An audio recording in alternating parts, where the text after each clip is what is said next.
अंधकार शक्तींनो, जगदंबेच्या वाटेतील काटे व्हा. शिवा, कुठे आहेस तू? जगदंबा,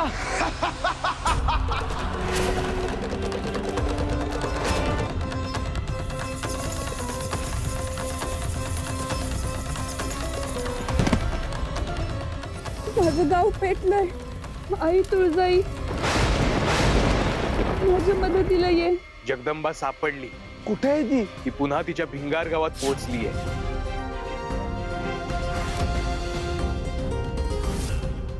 प्रभू, प्रभू, जगदंबा पुन्हा तिच्या गावात कशी परतली? आपण जगदंबा आणि तुळजाच्या एकत्रित शक्तीला खूपच कमी लेखत होतो नंदी. म्हणजे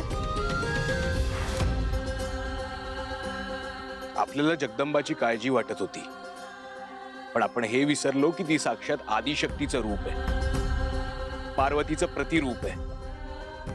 ती या विश्वाच्या शक्तीचं मूळ आहे. तीच तुळजा आहे.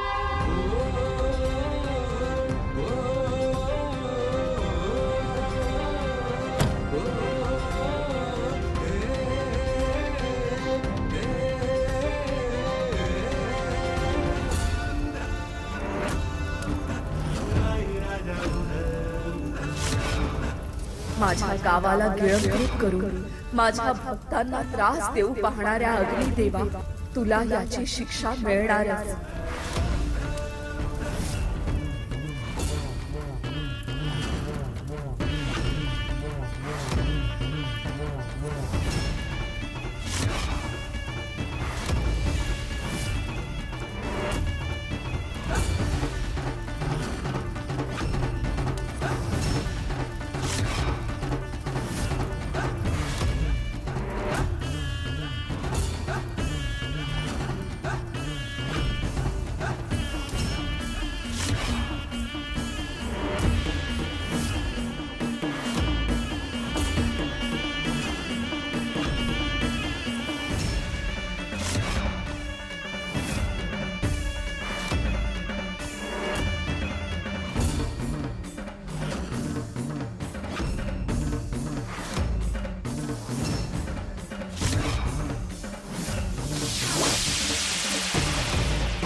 मी अग्निदेव आहे देवी.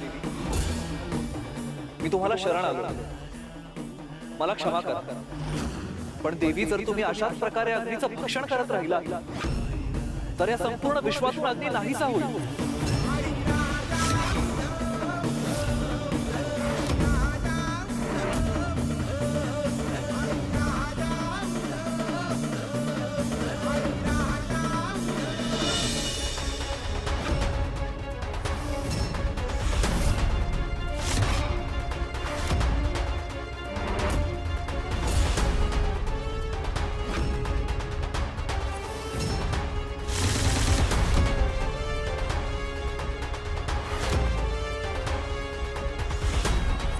पेटलेलं गाव विझलं कसं?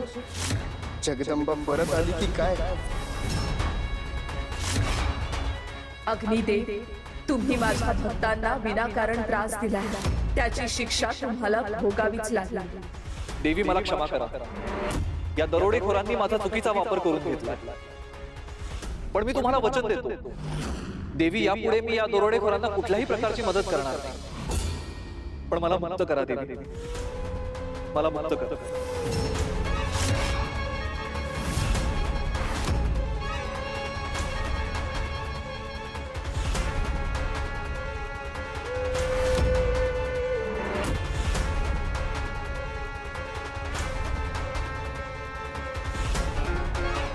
आई राजा उदो उदो, आई राजा उदो उदो.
जगदंबा,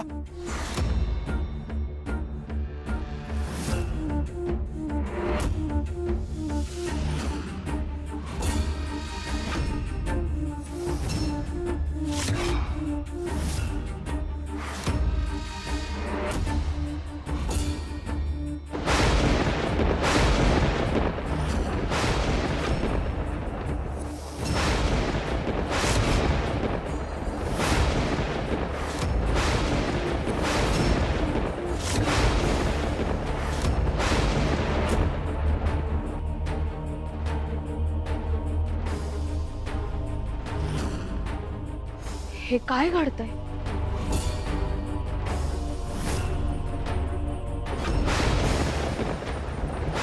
वादळ येण्याचे संकेत आहेत. आपल्याला जगदंबाला तातडीने हलवायला हवं.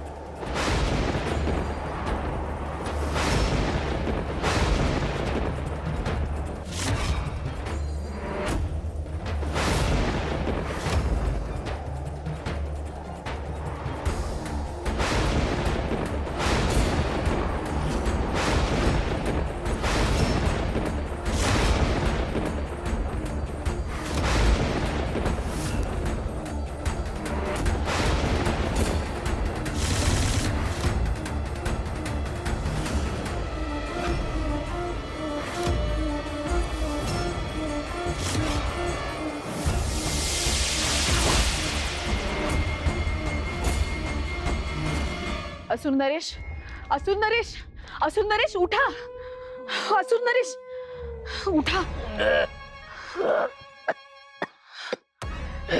हे पहा काय घडतंय.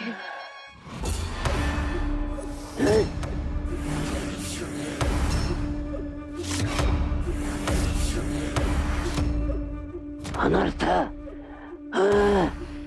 घोर अनर्थ.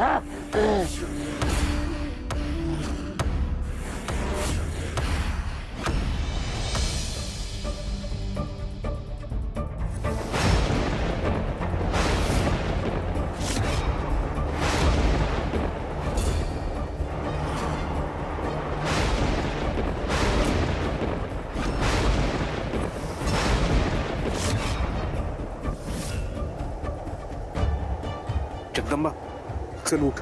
लवकर घरी निघायला हवं. जगदंबा, जगदंबा चल उठ.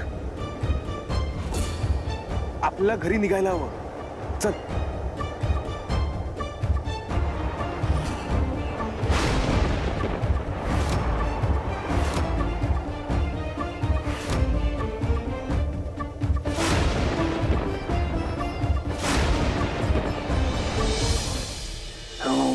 ब्रह्मण्ये नमः. ओम ब्रह्मण्ये नमः. ओम ब्रह्माय नमः. ओम ब्रह्म.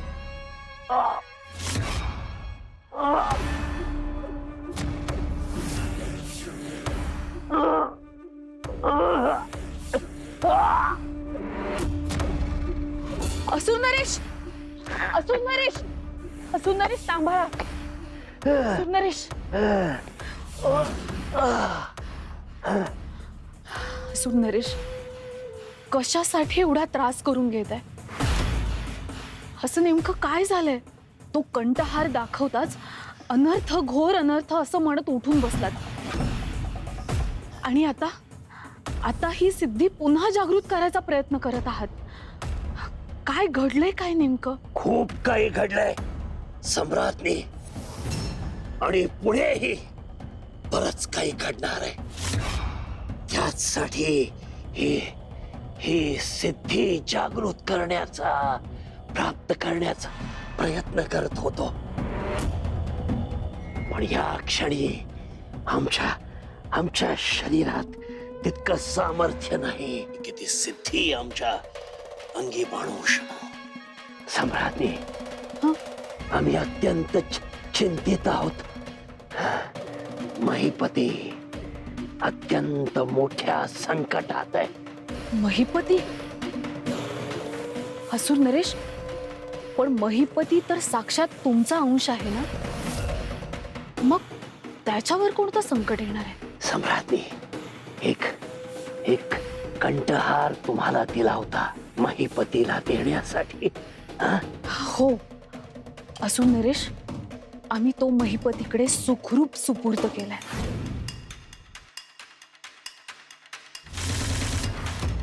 पण त्याचं काय इथे? असून नरेश, सांभाळून सांभाळून असून नरेश. तो महिपती आमच्या विरोधात जाऊ शकेल असं दैत्य गुरुनी जेव्हा जाणवून दिलं तेव्हा आम्ही अत्यंत अस्वस्थ झालो होतो. म्हणून आम्ही तुम्हाला तो कंठहार घेऊन त्याच्याकडे पाठवलं होतं. या कंठहाराच्या माध्यमातून महिपतीच्या मनात सुरू असलेल्या सगळ्या गोष्टी आम्हाला कळतात.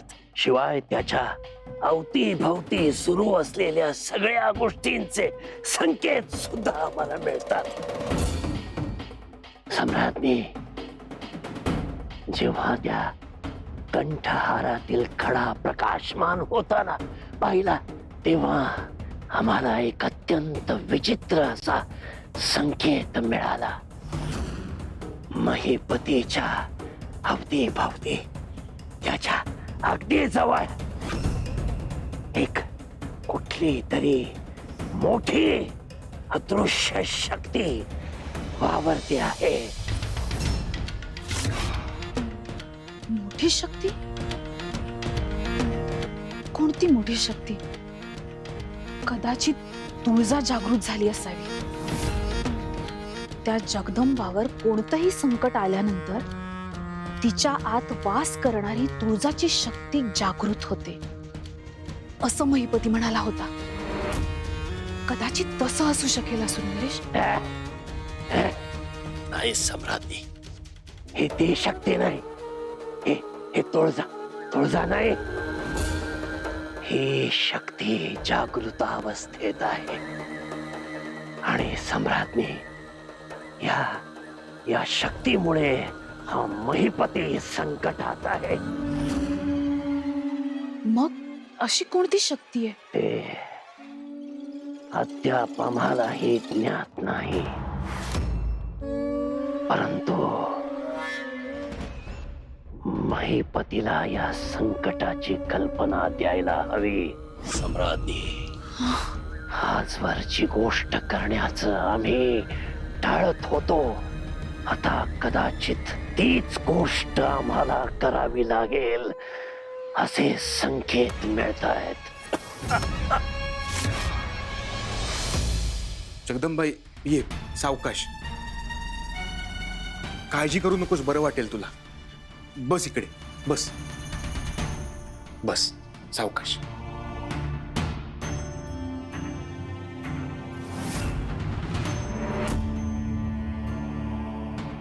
जगदंबा, अगं जगदंबा, अगं काय होतंय? काय झालं?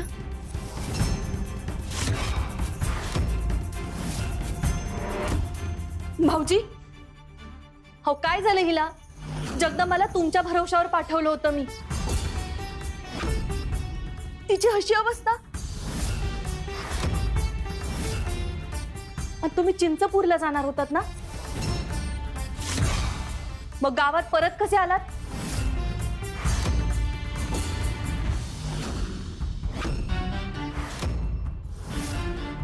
खरं तर आम्ही तिथेच निघालो होतो, पण अर्ध्या वाटेत मला आठवलं की मी शिदोरी घेतलीच नाही. मला खूप भूक लागते ना, म्हणून मग अर्ध्या वाटेवरून आम्ही परत फिरलो आणि गावात आलो. तर तिथे अग्नितांडव सुरू होतं. मला काही बी सांगू नका भाऊजी.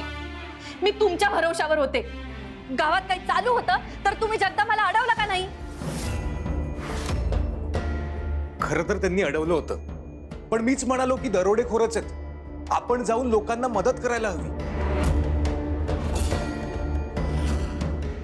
गंगाई, पुरे आता. अगं ते काय सांगतायत जरा ऐकून तरी घे. काही बी ऐकायचं नाही मला. भाऊजी, मी तुम्हाला म्हणलं होतं हा पोरगा काही धड कामाचा नाही म्हणून.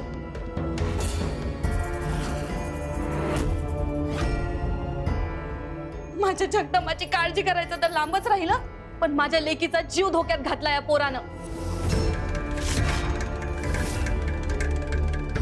काय अवस्था झाली आहे माझ्या लेकीची. गंगाई वहिनी, मी तुमची काळजी समजू शकतो, पण काही बोलू नका. तुम्ही दोघं बी बाहेर निघा. मी बघते माझ्या लेकीचं काय करायचंय ते.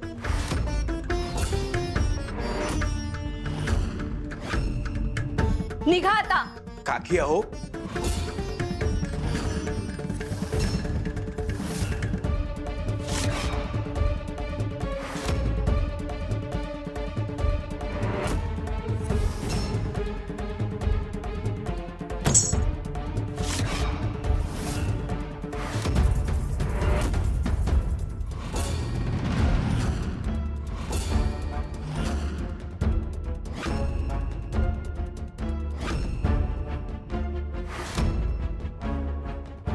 कोण आहे हा नक्की? हा समोर आला तेव्हा मला काहीतरी जाणवलं, पण ती ह्याची शक्ती होती की जगदंबातून जी तुळजाची शक्ती बाहेर आली होती ती असेल. मनुबाईच्या घरात घुसलेल्या ह्या मुलाचं रहस्य मला शोधून काढायलाच हवं.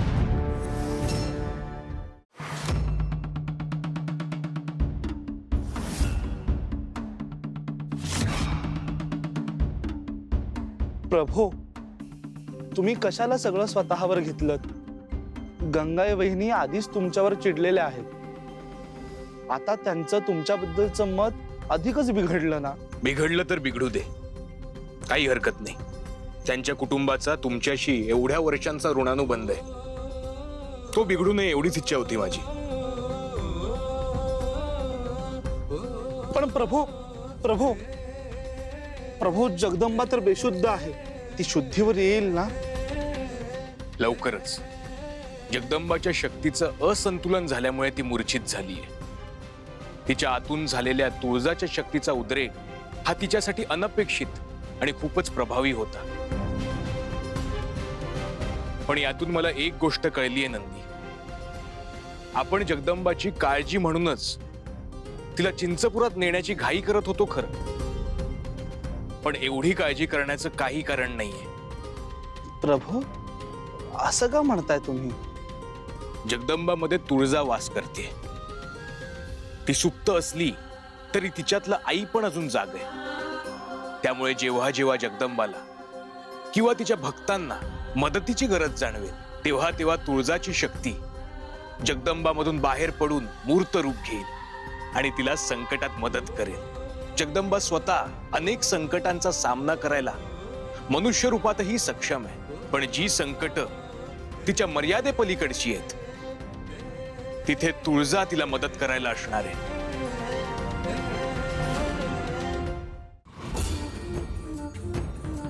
आणि म्हणून तिची शक्ती संतुलित करण्याची घाई करण्याऐवजी आपण तिच्या विकासाकडे लक्ष द्यायला हवं. तिला सक्षम व्हायला मदत करायला हवी. आणि त्यासाठी काय करायचंय हे मी ठरवलं आहे.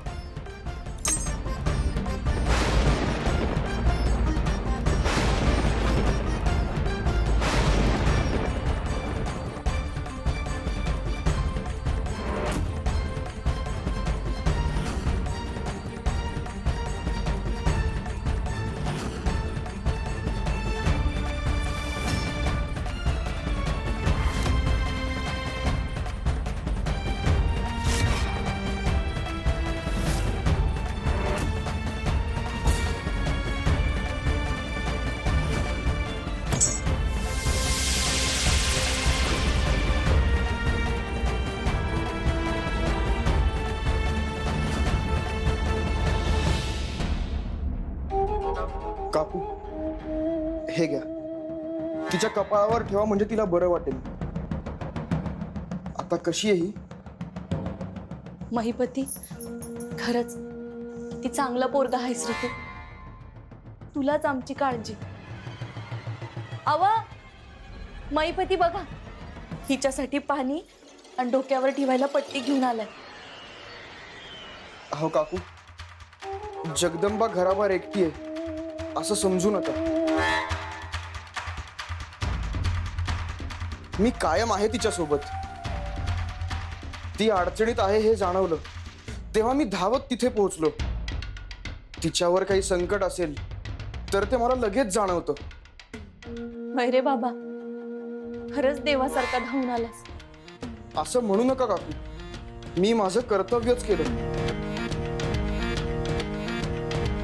तुम्ही तिची काळजी घ्या, तिला जरा आराम करू द्या.